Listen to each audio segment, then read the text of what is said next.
going on, guys? I just wanted to do a quick video, quick analysis video of the Evil Within Tokyo Game Show trailer. So let's get started with that. I know who you are. Who do you think you are? So within the first few seconds of the actual trailer, you hear Ruvik talking about knowing Sebastian. And I think this has to do with just him being in that separate dimension, I'm going to call it for now, because I'm really not sure.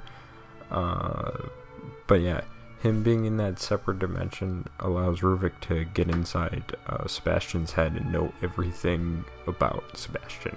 Also, notice how Claire de Lune is playing in the background. That's supposed to be the save room theme for the game, and I've also noticed that it's been played before in some of the gameplay. My guess would be is that the reason why they keep playing this song is that it has some kind of significance to the story. Otherwise, they wouldn't be playing it within some of these trailers, like this one, for example, and some of the gameplay they've shown off. I know what you crave, what you fear.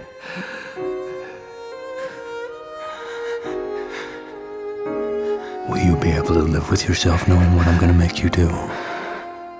The lines, will you be able to live with yourself knowing what I'm going to make you do? It's almost as if it's hinting at that Ruvik has some kind of ability to go through Sebastian's past and make him relive some kind of tragic event and maybe make it much worse than what it really was originally. Of course, this is just speculation. I don't know if Ruvik actually has this ability, but what do you guys think the line is hinting at, or what it means in the trailer?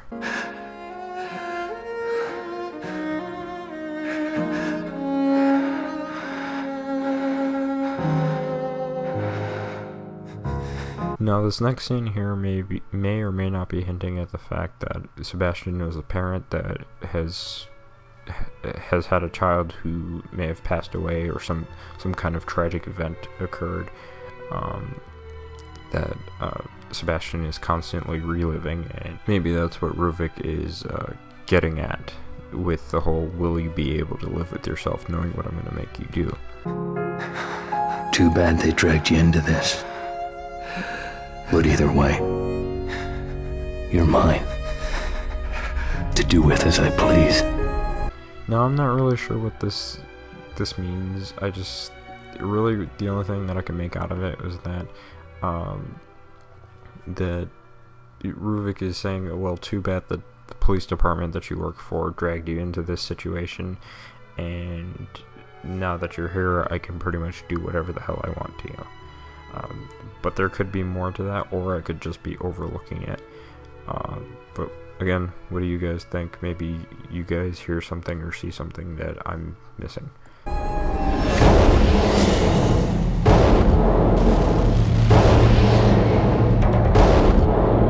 So here in these next three scenes, we see a room that looks like a cell with body bags all over the place. Next we see like this area within, I'm assuming that's the mental hospital, and you see one of the haunted coming towards you. I'm not sure if that's supposed to be a stronger form of one of them or not. And lastly, we see the upgrade system machine thing, and you notice that when Sebastian is getting, or when he's using it in the trailer, there's blue and red lights flashing like police lights almost. So I thought that was kind of interesting. Whether that means something or not, I'm not sure. So notice how this patient here changes the environment around him. I have a feeling that this is possibly the patient that was mentioned in the voice actor trailer.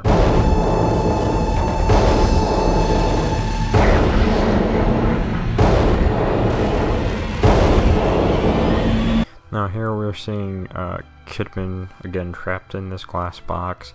I'm assuming this has some sort of significance within the story, but what it is, I have no idea. Later on we see Sebastian running through, dodging enemies, him falling through this area, which we know ends up taking him to another location altogether. And here we see that Joseph does end up dying in this game, which is kind of unfortunate because I thought he was going to be like the Barry Burton of this game. Much like Sebastian is supposed to be the Chris Redfield or Leon S. Kennedy, and Julie is supposed to be more like the Jill Valentine slash Claire Redfield character of this game.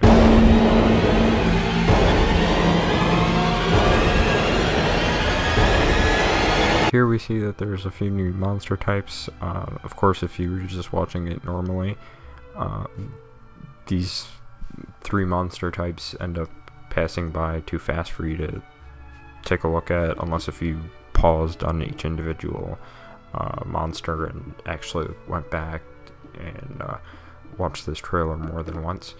I've also noticed that this monster here specifically is that I'm not sure if that's supposed to be like another chainsaw type monster, kind of like with the butcher.